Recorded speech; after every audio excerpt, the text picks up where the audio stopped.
Hello everyone, welcome to my channel Oluwaseyi Art. Today we're reading something very Christmassy.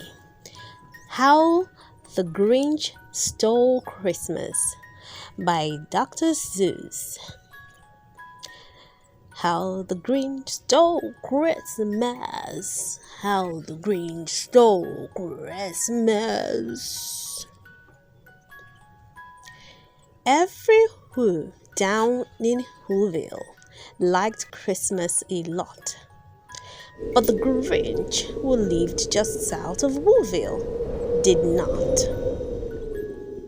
The Grinch hated Christmas, the whole Christmas season.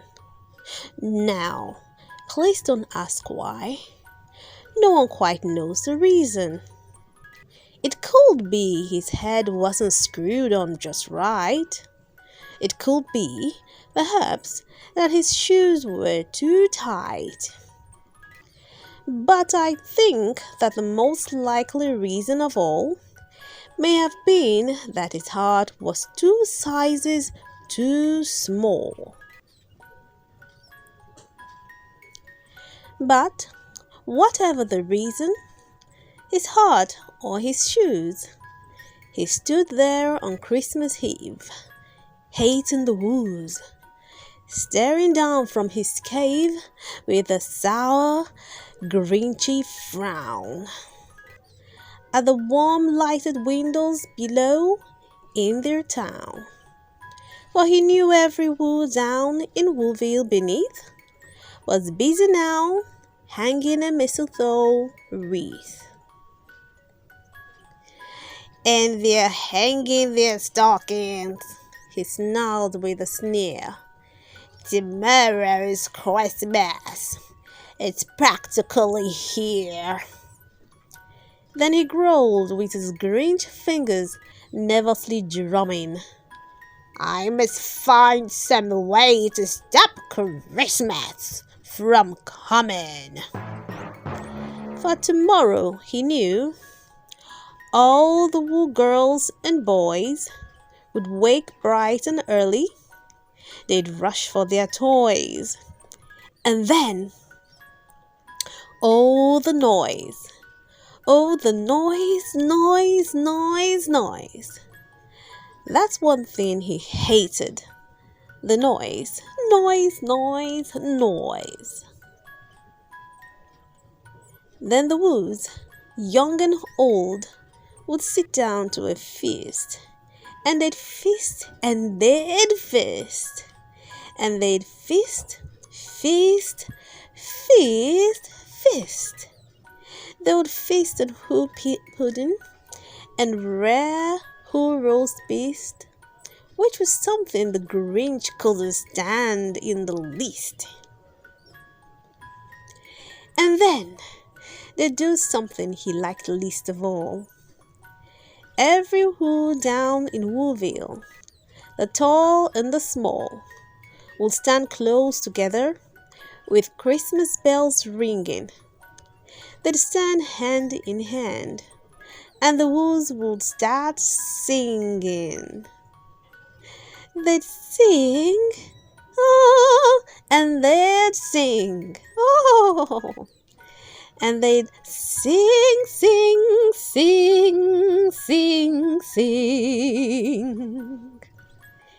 And the more the Grinch thought of this whole Christmas scene, the more the Grinch thought, I must stop this whole thing. Why? For 53 years I've put up with it now. I must stop this Christmas from coming. But how? Then he got an idea. An awful idea. The Grinch got a wonderful, awful idea. I know just what to do. La la la la la. The Grinch laughed in his throat, and he made a quick Santa Claus hat and coat. and he chuckled and clucked. "What a great Grinchy trick! With this coat and this hat, I look just like Saint Nick. All I need is a reindeer." The Grinch looked around, but since reindeers are scarce, there was none to be found.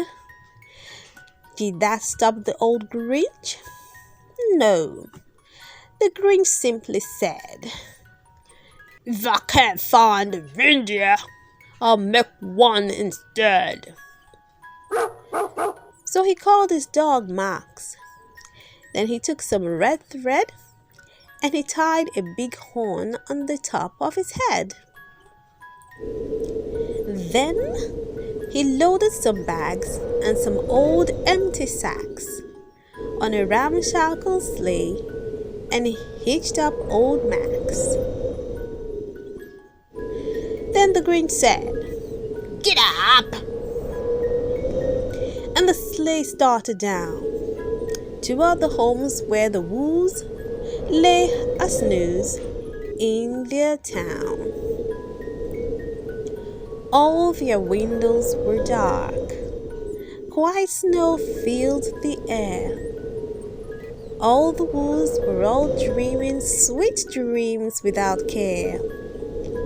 When he came to the first little house on the square, "This is step number 1, the old Grinchy Claus hissed, and he climbed to the roof, empty bags in his fist.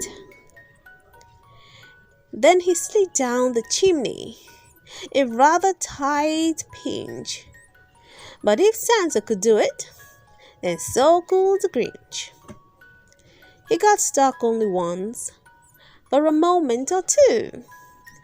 Then he stuck his head out of the fireplace flue, where the little wool stockings all hung in a row.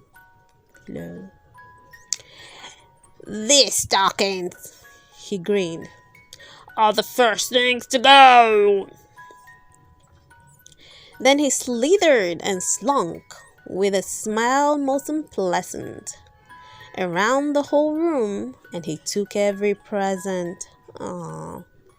Popguns and bicycles, roller skates, drums, checkerboards, tricycles, popcorn and plums, and he stuffed them in bags.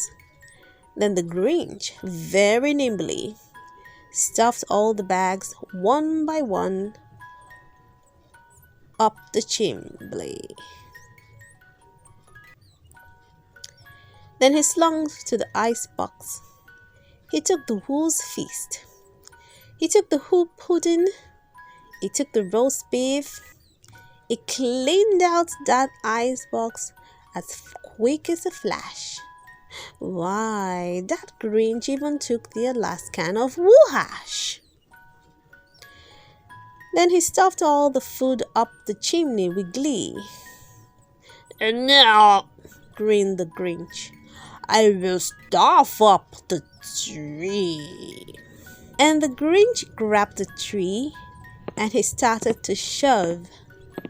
Then he heard a small sound like the coo of a dove. He turned around fast and he saw a small who, Little Cinderloo who was not more than 2. The Grinch had been caught by this tiny who daughter, who'd got out of bed for a cup of cold water. She stared at the Grinch and said, "Santa Claus, why are you taking our Christmas tree? Why?" But that old Grinch was so smart and so sleek. He thought up a lie, and he thought it up quick. "Why, my sweet little tot," the fake Santa Claus lied, "there's a light on this tree that won't light on one side. So I'm taking it home to my workshop, my dear. I'll fix it up there, Then I'll bring it back here. And his feet fooled the child. Then he patted her head, and he got her a drink, and he sent her to bed. And when Cindy Lou Who went to bed with her cup, he went to the chimney and stuffed the tree up. Then the last thing he took was the log for their fire. Then he went up the chimney himself, the old liar. On their walls he left nothing but hooks and some wire, and one speck of food that he left in the house was a crumb that was even too small for a mouse. Then he did the same thing to the other Who's houses, leaving crumbs much too small for the other Who's mouses. Aww. It was dawn. All the Who's still abed, all the Who's still asnooze. When he packed up his sled, packed it up with their presents, the ribbons, the wrappings, the tags, and the tinsel, the trimmings, the trappings. 3,000 feet up the side of Mount Crumpet, he rode with his load to the tip-top to dump it. Pooh, pooh, to the booze. He was grinchishly humming. They're finding out now that no Christmas is coming. They're just waking up. I know just what to do. Their mouths will hang open a minute or two. When the Who's down in Wooville will look right. That's a noise, grinned the Grinch, that I simply must hear. So he paused, and the Grinch put his hand to his ear, and he did hear a sound rising over the snow. It started in low, then it started to grow. But the sound wasn't sad. Why, this sound sounded merry. It couldn't be so, but it was merry, very. He sat down at Whoville. The Grinch popped his eyes. Then he shook. What he saw was a shocking surprise. Every Who down in Whoville, the tall and the small, was singing without any presents at all. He hadn't stopped Christmas from coming. It came. Somehow or other, it came just the same. And the Grinch, with his Grinch feet ice cold in the snow, stood puzzling and puzzling. How could it be so? It came without ribbons. It came without tags. It came without packages, boxes, or bags. And he puzzled 3 hours till his puzzler was sore. Then the Grinch thought of something he hadn't before. Maybe Christmas, he thought, doesn't come from a store. Maybe Christmas, perhaps, means a little bit more. And what happened then?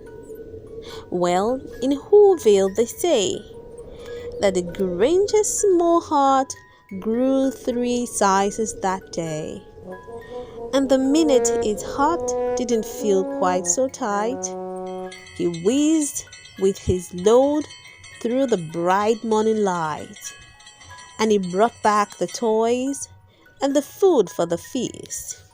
And he himself, the Grinch, carved the roast beast. Merry Christmas!